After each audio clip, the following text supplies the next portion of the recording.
Justice Ramendran Nair സംസാരിക്കുന്നു. അതിലേക്ക്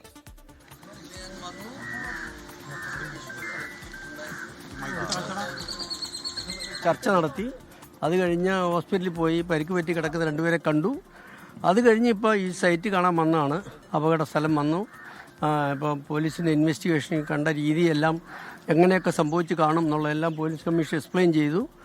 കളക്ടറും police കമ്മീഷനൊക്കെ അന്ന് തന്നെ ഇവിടെ ഉണ്ടായിരുന്നു. പക്ഷേ ഇനിയിപ്പോൾ ഇതിൻ്റെ കാരണം കണ്ടുപിടിക്കാനും കൂടുതൽ തെളിവെടുക്കാനും ആശുപത്രി വിട്ട് പോയവർ, ഇവിടെ ഉണ്ടായിരുന്നവർ, ജോലി ചെയ്യുന്നവരുടെ അടുത്ത് നിന്ന് വേണം സ്റ്റേറ്റ്മെൻറ്റ് റെക്കോർഡ് ചെയ്യാൻ. അവർക്ക് മാത്രമേ ഇതിൻ്റെ ആധികാരികമായിട്ട് ഇവിടെ എന്നാ അന്നേരം നടന്നേ, ഇവിടുത്തെ സംഭവവികാസം എന്തൊക്കെയാണ്, ഏത് രീതിയിൽ ഇവിടെ പ്രവർത്തനം നടത്തി, ഇതൊക്കെ അവരോട് ചോദിച്ച് മനസ്സിലാക്കണം. അവരെല്ലാവരും പലരും ആശുപത്രിയിലായിരുന്നു. അവരിൽ മജോറിറ്റി സർവൈവ് ചെയ്തു. ഇപ്പോൾ 43 പേരുണ്ടായിരുന്നാണ് കളക്ടർ പറയുന്നത്. അതിൽ 27 പേര് സർവൈവ് ചെയ്തിട്ടുണ്ട്. 2 പേര് ഹോസ്പിറ്റലിൽ കിടക്കുന്നുണ്ട്. അവരുടെ കണ്ടീഷൻ വലിയ കുഴപ്പമൊന്നുമില്ല. ഒരാൾക്ക്, ഒരു ലേഡിക്ക് കാലിന് മാത്രമേ വരുക്കുള്ളൂ. അവർ കുറച്ചൊക്കെ വിവരിച്ച് തന്നു എൻ്റെ അടുത്ത്. അപ്പം കൂടുതൽ കാര്യങ്ങൾ കമ്മീഷൻ എൻക്വയറി ചെയ്യണത് ടേംസ് ഓഫ് റെഫറൻസ് കിട്ടും. എന്തിനെക്കുറിച്ചുള്ള കമ്മീഷൻ, എന്തിനെക്കുറിച്ചൊക്കെ റിപ്പോർട്ട് കൊടുക്കണം, ഗവൺമെൻറ് എന്താണ് ഉദ്ദേശിക്കുന്നത് ഈ കമ്മീഷനിൽക്കൂടെ, അതൊക്കെ നോക്കി വേണം എൻക്വയറി, ടേംസ് ഓഫ് റെഫറൻസിൻ്റെ അടിസ്ഥാനത്തിൽ എൻക്വയറി നടത്താൻ. അപ്പോൾ ആ എൻക്വയറി നടത്തുന്നതിന് മുമ്പ് ടേംസ് ഓഫ് റെഫറൻസ് കിട്ടും. കിട്ടിക്കഴിഞ്ഞാൽ ഞാൻ ഇവരുടെ എല്ലാം കണ്ടീഷൻ, ഇപ്പോൾ കളക്ടർ എല്ലാവർക്കും കോമ്പൻസേഷൻ കൊടുത്ത കാര്യമെല്ലാം ഇന്നിപ്പോൾ തന്നെ വെരിഫൈ ചെയ്ത് ഹോസ്പിറ്റലിൽ കിടന്ന ആളിന് കിട്ടിയൊന്ന്. അപ്പം ഇവരുടെ എല്ലാം ഡീറ്റെയിൽസും ഡേറ്റായും പോലീസിൻ്റെ മഹസർ റിപ്പോർട്ടും എല്ലാം റെക്കോർഡിലുണ്ട്. അതുകൂടാതെ ഞാനൊന്ന് കണ്ടെന്ന് മാത്രമേ ഉള്ളൂ. ഞാൻ കണ്ണതിൽ ഉപരിയായിട്ട് എന്നെക്കാളും സാങ്കേതികമായിട്ട് കാര്യങ്ങൾ അറിയാവുന്നവരാണ് മഹസർ പ്രിപ്പയർ ചെയ്തതെല്ലാം. അപ്പം ഇവരെ എല്ലാം പോലീസ് ഉദ്യോഗസ്ഥന്മാരുൾപ്പെടെ എല്ലാവരെയും വിളിപ്പിക്കും, അവരെ എല്ലാം കേൾക്കും. എന്നിട്ട് നിജസ്ഥിതി മനസ്സിലാക്കി റിപ്പോർട്ട് കൊടുക്കും. എന്തൊക്കെയാണ് ഗവൺമെൻറ് ഉദ്ദേശിച്ചിട്ടുള്ള കമ്മീഷനിൽ നിന്ന് എന്നുള്ളത് എനിക്കറിയില്ല.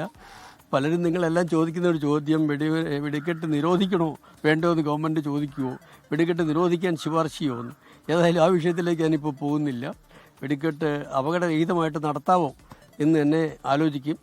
അങ്ങനെ നടത്താമെങ്കിൽ പിന്നെ വെടിക്കെട്ട് നിരോധിക്കേണ്ട ആവശ്യമില്ല. ലോകത്തിലെ എല്ലാ ആഘോഷങ്ങളുടെ ഭാഗമാണ് വെടിക്കെട്ട്. നമ്മുടെ എല്ലാ പൂരത്തിൻ്റെ എല്ലാം മാറ്റുകൂട്ടുന്നത് ഇതുപോലത്തെ വെടിക്കെട്ടും വെടിമരുന്ന് ഉപയോഗങ്ങളുമാണ്.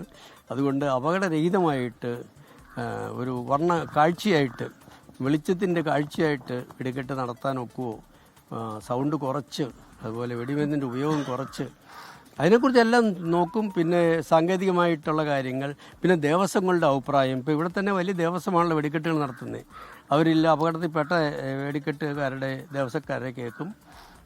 അങ്ങനെ ദേവസ്വം ബോർഡുകൾ, അതുപോലെ മതസ്ഥാപനങ്ങൾ, വെടിക്കെട്ട് നടത്തുന്ന മതസ്ഥാപനങ്ങൾ, എല്ലാവരുടെ അഭിപ്രായം ചോദിക്കും. അപ്പം പൊതുവെ സ്വീകാര്യമായ ഒരു തീരുമാനങ്ങളായിരിക്കും കമ്മീഷൻ എടുക്കുന്നത്. അതേസമയത്ത് സാങ്കേതികമായിട്ട് എല്ലാ കാര്യങ്ങളും സത്യസന്ധമായിട്ട് സർക്കാരിൽ സമർപ്പിക്കും. സാധാരണ ഒരു കമ്മീഷനൊക്കെ, ഒരു ജുഡീഷ്യൽ കമ്മീഷൻ കോടതി പോലെ തന്നെ നോട്ടീസ് അയച്ച് കേൾക്കാനും വിസ്തരിക്കാനുള്ള അധികാരങ്ങളെല്ലാം ഉണ്ട്. ഗവൺമെൻറ് സാധാരണ ഒരു 6 മാസം സമയമാണ് തരുന്നത്. അപ്പോൾ ഞാൻ പ്രതീക്ഷിക്കുന്ന 6 മാസമാണ്. 6 മാസത്തിൽ റിപ്പോർട്ട് കൊടുക്കാൻ ഒക്കുമായിരിക്കും. അത്ര വലിയൊരു പ്രശ്നമുള്ള കാര്യമല്ല. അപ്പോൾ അതുകൊണ്ട് വീണ്ടും തൃശ്ശൂർ വരേണ്ടി വരുമായിരിക്കും. അപ്പോൾ പ്രധാനമായിട്ടും ഈ അപകടത്തിൽപ്പെട്ടുന്നവരെ കണ്ട് ഇതിലെ ദൃക്സാക്ഷികൾ, ഇവിടെ ജോലി തരുന്നവർ, അവരുടെ മൊഴി രേഖപ്പെടുത്തുക എന്നുള്ള എൻ്റെ പ്രധാനമായിട്ടുള്ള. ഇതിൻ്റെ നടത്തിപ്പുകാരൻ ഭാഗ്യദോഷം കൊണ്ട് മരിച്ചുപോയി. അപ്പോൾ അദ്ദേഹത്തിൻ്റെ അടുത്താണ് ഏറ്റവും സുപ്രധാന തെളിവ് കിട്ടേണ്ടത്. അദ്ദേഹം മരിച്ചുപോയി.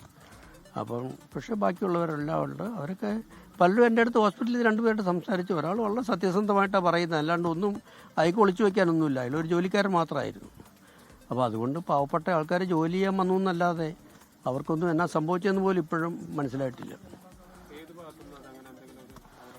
അല്ല, ഒരു സ്പാർക്ക് ഉണ്ടായതായിട്ട് കേട്ടതായിട്ട് ആരോ പോലീസിൽ റിപ്പോർട്ട് ചെയ്തതായിട്ട് കമ്മീഷൻ സൂചിപ്പിച്ചു. അതിൻ്റെ ഡീറ്റെയിലേക്ക് ഞാൻ പോയിട്ടില്ല. അതെന്നാന്ന് ചോദിച്ചാൽ ആ ആളെ കണ്ടിട്ടില്ല, ആളോട് തന്നെ ചോദിക്കണം. അപ്പോൾ അങ്ങനെ പറഞ്ഞു കേട്ടൊന്നും വെച്ച് റിപ്പോർട്ട് എഴുതി ഉണ്ടാക്കാൻ നോക്കിയല്ല. അപ്പോൾ ഞാൻ പറഞ്ഞില്ലേ, ഇവരെല്ലാം ഈ പരിക്ക് പറ്റി ആശുപത്രി കിടന്ന് ചികിത്സ കഴിഞ്ഞ് വീട്ടിൽ പോയവരുണ്ട്. അവരെ വിളിച്ച് ചോദിക്കുമ്പോൾ കൂടുതൽ വിവരങ്ങൾ കിട്ടും. പിന്നെ ദേവസ്വമില്ലേ, ദേവസ്വത്തിൻ്റെ മാനേജ്മെൻറ്റിൻ്റെ സൂപ്പർവിഷൻ ഉണ്ടായിരുന്നു.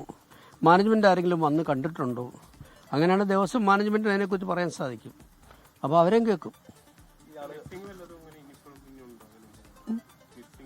അല്ല, ഈ സൈറ്റ് വിസിറ്റ് ചെയ്യേണ്ട ആവശ്യമൊന്നുമില്ല. സൈറ്റിൽ എന്താ കാണാതിരിക്കണേ? മിസ്സിംഗ് ആയിട്ടുള്ളവരൊന്നും ഇല്ലെന്നുള്ളതാണ് ഇപ്പോൾ കളക്ടറും പോലീസ് കമ്മീഷനും പറയണത്. 43 പേരാണ് മാക്സിമം കേട്ടിട്ടുള്ളത്. അതിൽ സർവേ ചെയ്യണവരൊഴിച്ച് ബാക്കിയുള്ളവരുടെ എല്ലാം ഡെഡ് ബോഡി പാർട്സ് DNA ടെസ്റ്റിൽ ഐഡൻറ്റിഫൈ ചെയ്തു. അപ്പോൾ എല്ലാവരും ഐഡൻറ്റിഫൈ ചെയ്തതായിട്ടാണ് പറയുന്നത്. അപ്പോൾ അങ്ങനെയാണ് ഇനിയൊരു സെർച്ചിൻ്റെ ആവശ്യമില്ല. ബോഡി പാർട്സോ കിട്ടി, അല്ലെങ്കിൽ പരിക്ക് പറ്റിയ ആൾ കിട്ടി ശിക്ഷിച്ചു. അപ്പോൾ എല്ലാവരെയും ഐഡൻറ്റിഫൈ ചെയ്തു, എല്ലാവരെയും കിട്ടി. അതാണ് സ്ഥിതി. തീർച്ചയായിട്ടും ശാസ്ത്രീയ വശങ്ങൾ ഞാൻ വെടിക്കെട്ടുകാരുടെ വരെ അഭിപ്രായം ചോദിക്കും. അതിന് ആർക്കും വേണ്ട അഭിപ്രായം പറയാം കമ്മീഷനിൽ. അപ്പം സാങ്കേതികമായിട്ട് എക്സ്പ്ലോസീവ് ഡിപ്പാർട്ട്മെൻറ്റിൻ്റെ ഓഫീസർമാർ, ഫയർഫോഴ്സ്, പോലീസ്, അതുപോലെ ഇതിനൊക്കെ ഒരു സുരക്ഷയുടെ ഭാഗമായിട്ടുള്ള മുൻകരുതലുകൾ എന്തൊക്കെ എടുക്കണമെന്ന് പറഞ്ഞാൽ ഒരു പക്ഷേ ഇതൊന്നും ഉണ്ടാകില്ലായിരുന്നു. മനസ്സിലായില്ലേ? ഇതുപോലെ ഒരു വളരെ മോശം കെട്ടിടങ്ങളിൽ, ലൈസൻസുള്ള കെട്ടിടങ്ങളാണെന്ന് പറയുന്നത് 3 ചെറിയ കെട്ടിടങ്ങളാണ്. 3 ചെറിയ കെട്ടിടങ്ങളിൽ ഇത്രയും പേർക്ക് ഇരിക്കാൻ പോലും. മുടത്തിക്കോട് വെടിക്കെട്ട് വ്യാപാരം നടന്ന സ്ഥലം സന്ദർശിച്ച ശേഷം ജുഡീഷ്യൽ കമ്മീഷൻ CN രാമേന്ദ്രൻ മാധ്യമങ്ങളെ കാണുകയായിരുന്നു.